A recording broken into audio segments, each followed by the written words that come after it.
Hey y'all, I wanted to come in and talk about dealing with a narcissist in court. I be having people that inbox me about how to deal with this situation, because there's things that they're dealing with, and they deal with fear, they deal with anxiety, they deal with the narcissist basically going to the courtroom saying that they're doing all of these things when really it's the narcissist doing these things. And one of the things you have to realize, and this is something that I tell my clients often, is when you go to court with a narcissist, you have to understand that they're going to gaslight, they're going to manipulate, they're going to lie. Everything that they're saying you're doing is really the things that they're doing. And you cannot allow yourself to be upset for this narcissist being a narcissist, okay? You also have to understand that the court system is not on your side. They're not on the narcissist side. They're going to try to be the mediator basically between you and that person. Now, a lot of people, they get mad and frustrated because they feel like, how do the judge not see what's taking place? Well, there are statutes and legal things that basically the judge have to abide by. And because of narcissists, they are sometimes, I don't want to say that they're really educated, but they educate themselves on the system so that they can play the system. I hope you heard me.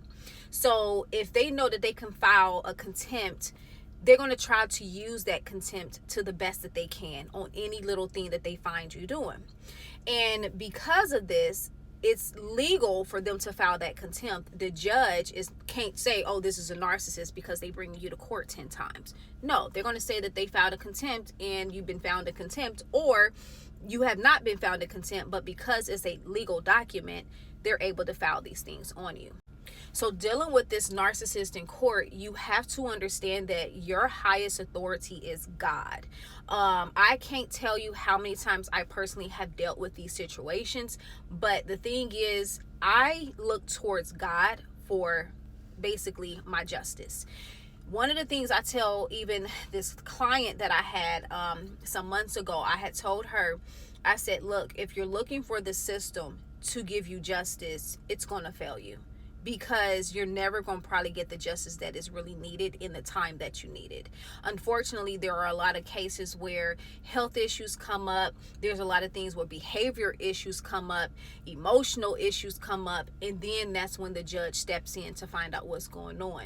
Now, one of the things that's going to be needed to be on your side when it comes to taking a narcissist to court is documentations. This is how you're going to defeat this thing in court, if you're able to have basically documentations. So if you have children with this narcissist, and maybe the teacher is saying when they're showing up during that parent's time, the child is disruptive, the child is maybe not bathed, the child is not groomed, the child doesn't have lunch, the child seems to be hungry, the child seems to have bruises during this time. Now you have the documentations to prove that, because now the school have gotten involved. And so these are different things that you would have to look for when it comes to this parent having basically time with the child. Now, for some of you that's dealing with a narcissist that is actually grooming the children, taking care of the children, but the only damage that's really taking place is the emotional and mental place of the child. And unfortunately, those things are a little bit harder for a teacher to notice, or whoever they're with to notice, besides behavior issues, right? And then the kid gets suspended and stuff like that. But outside of that, you're going to have a hard time proving that this parent is an unfit parent, because they try to make themselves look like the best parent. Going to court with a narcissist, you're going to have to really let go of all of your wants and desires and really look at what's in the best interest for the child.